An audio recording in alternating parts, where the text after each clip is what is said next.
Assalamualaikum warahmatullahi wabarakatuh. Selamat datang di MOOC, rekan-rekan sekalian.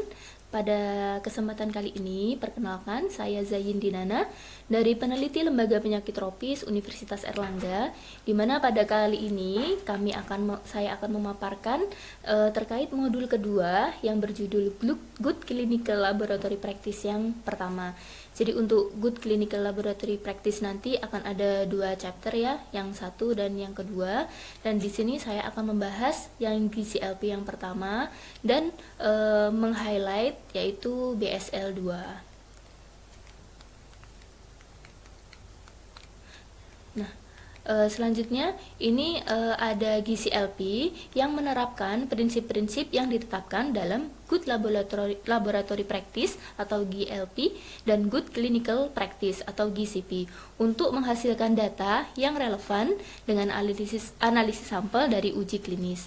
GCLP 1 mengacu pada seperangkat pedoman dan standar yang memastikan kualitas, integritas, dan validitas data laboratorium yang dihasilkan selama uji klinis dan studi penelitian yang melibatkan subjek manusia.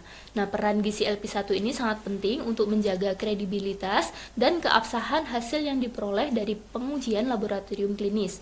Pada gilirannya membantu mendukung penilaian keamanan dan kemanjuran suatu obat, perangkat medis, dan intervensi perawatan kesehatan. Adapun peran GCLP ini ada 12 ya. Yang pertama ada rencana analisis.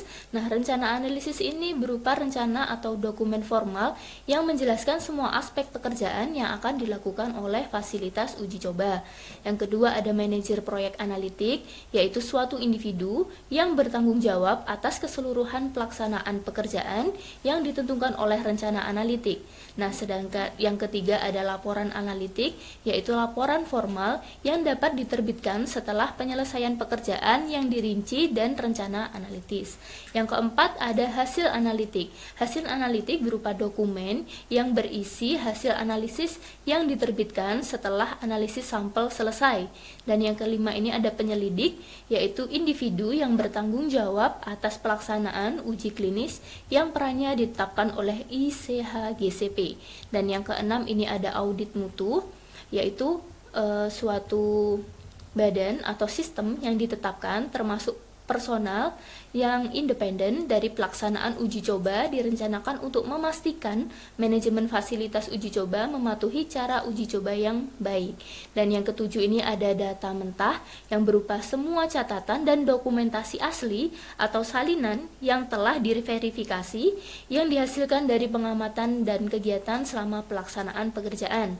Dan kedelapan ini ada pendanaan. Pendanaan ini bisa berasal dari individu, perusahaan, institusi atau organisasi yang mengambil dan bertanggung jawab atas inisiasi suatu pekerjaan uji klinis. Dan yang kesembilan ini ada fasilitas percobaan, yaitu orang, tempat, dan fasilitas yang diperlukan untuk melakukan pekerjaan. Dan yang 10 ada manajemen fasilitas atau manajemen percobaan, yaitu individu dalam suatu organisasi yang melakukan analisis dan bertanggung jawab untuk memastikan bahwa hasil fasilitas beroperasi sesuai dengan uji klinis. Nah, yang ke-11, mohon maaf ini ada sedikit perbedaan ya.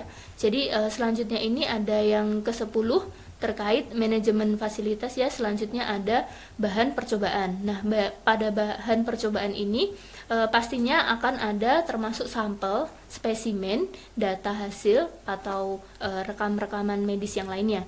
Dan yang terakhir adalah protokol percobaan, di mana protokol percobaan ini berupa protokol studi secara keseluruhan yang disetujui oleh pihak-pihak yang akan melakukan suatu penelitian. Nah, pada GCLP 1 ini kita akan membahas terkait keselamatan di laboratorium, di mana yang pertama keselamatan laboratorium itu meliputi cuci tangan, mengenakan pakaian pelindung atau APD, sarung tangan, dan pelindung mata. Selanjutnya, yang kedua ada simbol biohazard yang harus digunakan pada semua wadah atau peralatan yang mengandung bahan-bahan biohazard atau bahan-bahan yang istilahnya butuh proteksi khusus. Dan yang ketiga itu ada pengawetan dan keamanan spesimen yang tepat. Yang selanjutnya, keempat, ini ada pemusnahan atau pembuangan bahan berbahaya harus diotorisasi, diawasi, dan ditangani sesuai dengan prosedur standar. Dan yang kelima adalah personel laboratorium harus dilatih secara menyeluruh dalam menangani kebakaran, keadaan darurat, non-kebakaran seperti tumpahan besar, kebocoran gas, dan yang lain-lain. Maka dari itu, personel laboratorium harus mengikuti kegiatan seperti pelatihan terkait bahan-bahan biologis. Dan yang keenam, ini ada pemeriksaan berkala terhadap semua peralatan dan aksesoris keselamatan yang harus dilakukan. Nah, untuk selanjutnya ini ada tingkat pencegahan keamanan hayati, di mana World Health Organization atau WHO mengklasifikasikan organisme patogen ke dalam 4 kelompok resiko.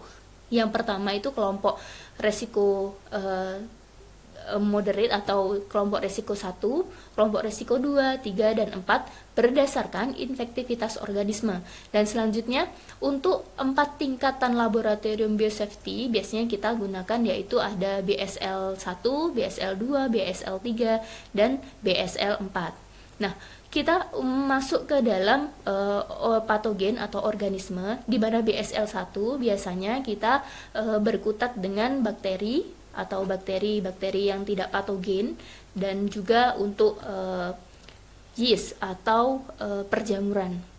Dan untuk BSL kedua ini biasanya digunakan untuk patogen yang bersifat bisa kita kendalikan, seperti contohnya Salmonella, HIV, herpes simplex, rotavirus, norovirus, dan yang lainnya.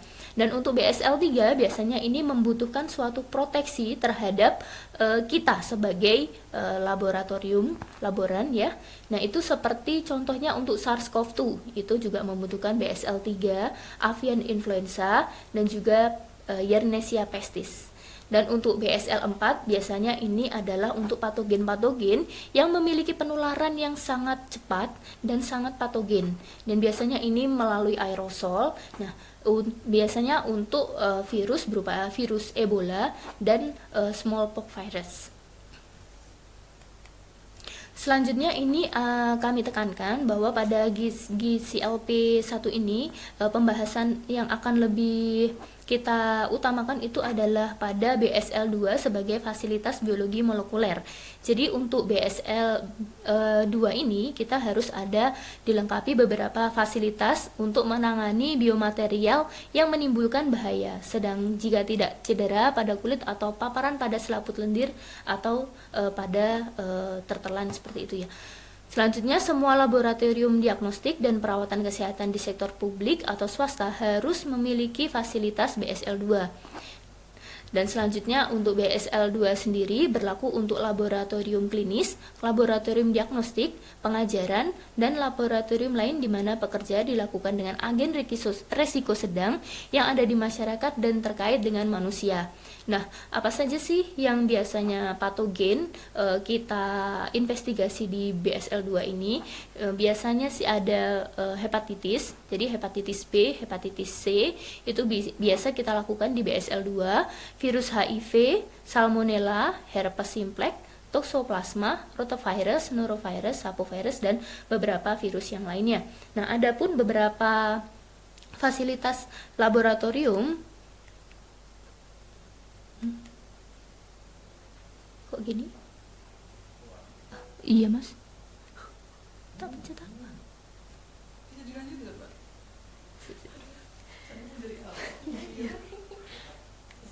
Itu gimana, Mas ya? Kok tiba-tiba keluar? Apanya ya? Sudah ya? Ini langsung dari sini bisa kan? Oke. Langsung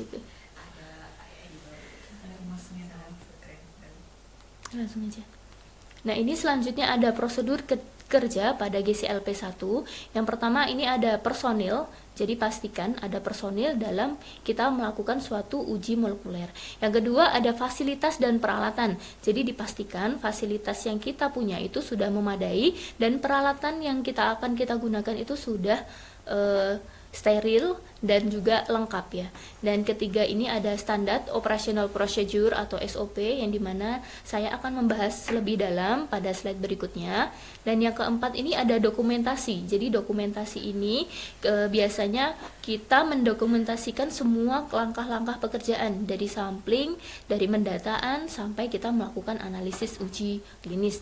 Dan yang kelima ini ada manajemen sampel. Jadi manajemen sampel ini bagaimana cara kita menangani sampel dari awal sampai nanti sampel kita simpan pada biasanya minus 80 derajat Celcius. Dan yang keenam ada kontrol kualitas dan jaminan kualitas. Biasanya untuk kontrol kualitas kita menggunakan pihak ketiga ya. Contohnya pada kalibrasi alat seperti itu. Jadi itu juga merupakan kontrol kualitas dan jaminan kualitas peralatan yang kita gunakan di laboratorium molekuler. Dan yang ketujuh ada integritas data. Nah, untuk integritas data biasanya kita melihat dari validitas data yang kita miliki. Apakah data kita sudah valid atau kita memang butuh beberapa data. Biasanya kita pakai parameter integritas data. Dan yang kedelapan ini ada pelatihan dan pendidikan. Nah, memang biasanya pada personel yang bekerja di GCLP1 atau bekerja di laboratorium molekuler, memang setiap tahunnya harus ada suatu pelatihan atau peningkatan suatu uji-uji atau peningkatan skill seperti itu. Dan yang kesembilan ada validasi dan verifikasi. Jadi di validasi dan verifikasi ini kita melihat data-data kita, apakah data-data kita ini valid dan harus terverifikasi supaya menghasilkan data yang relevan. Dan yang terakhir ini ada pelaporan. Jadi pelaporan ini biasanya kalau untuk sampel klinis kita sampaikan kepada penguji ya. Jadi untuk orang-orang yang khusus memang melakukan uji di suatu klinik laboratorium. Ada juga pelaporan hasil dengan cara mengikuti suatu seminar atau workshop seperti itu. Nah, ini saya sampaikan tadi bahwa ini akan kita memperdalam terkait standar operational procedure atau SOP pada biosafety level 2. Yang pertama, kita harus membatasi akses ke area kerja dengan cara menutup pintu selama bekerja dengan bahan-bahan penelitian. Karena walaupun tidak semua bahan penelitian di biosafety level 2 ini berbahaya, tetapi kita tetap harus menjaga pintu tetap tertutup untuk menghindarkan kontaminasi.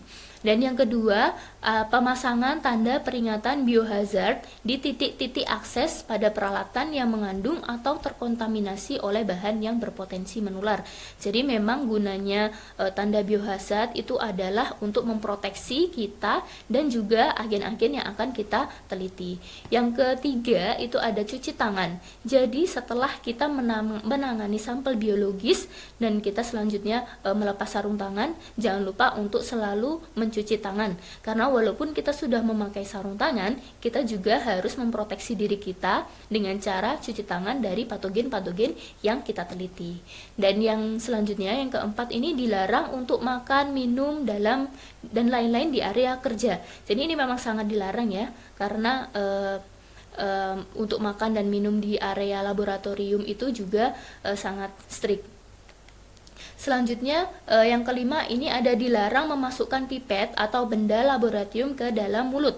Jadi untuk barang-barang laboratorium kita memang sangat dilarang untuk memasukkan ke dalam mulut. Seperti zaman dulu ya, itu ada suatu pipet ukur yang panjang, biasanya kita sedot. Nah, itu sekarang itu tidak boleh. Nah, sekarang biasa digantikan dengan yang namanya pipet gun untuk mengambil suatu reagen-reagen. Dan selanjutnya yang keenam ini ada apabila kita menggunakan benda-benda tajam seperti spuit atau seperti cutter, itu memang harus punya penanganan yang khusus ya untuk benda-benda tajam ini. Jadi kita tidak boleh meletakkan sembarangan untuk benda-benda tajam. Dan yang selanjutnya yang ketujuh ini, lakukan tindakan sangat ketat ketika menggunakan benda tajam.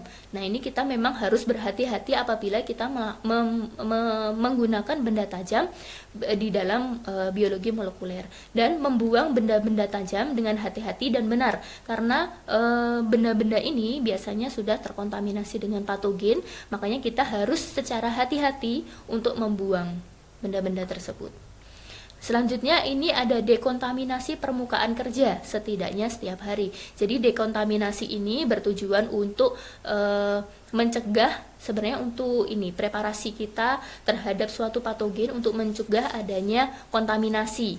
Dan selanjutnya ada dekontaminasi bahan limbah sebelum dibuang. Nah, ini juga sangat penting sekali, di mana setelah kita melakukan suatu molekuler analisis, kita harus menggabungkan jadi satu semua sampah-sampah medis, sampah-sampah molekuler tersebut menjadi satu dan dilakukan autoclave terlebih dahulu atau UV atau semacamnya, atau dengan diberikan suatu alkohol atau desinfektan yang kita namakan dengan dekontaminasi sebelum dibuang ya. Jadi untuk meminimalisir atau mematikan suatu patogen tersebut di lab ya.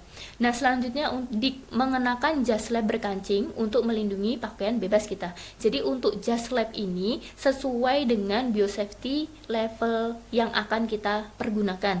Jadi kalau untuk di biosafety level 2 ini kita cukup memakai jas lab yang berkancing. Nah, itu sudah cukup. Nanti kalau untuk BSL 3, 4 itu berbeda lagi. Nah, selanjutnya ini kita harus mengenakan sarung tangan apabila bersentuhan dengan bahan-bahan yang berpotensi menular. Sebenarnya untuk biosafety level 2 ini memang kita diharuskan menggunakan sarung tangan. Selain berpotensi menular, itu ada beberapa reagen itu juga membahayakan kita. Jadi selalu menggunakan sarung tangan.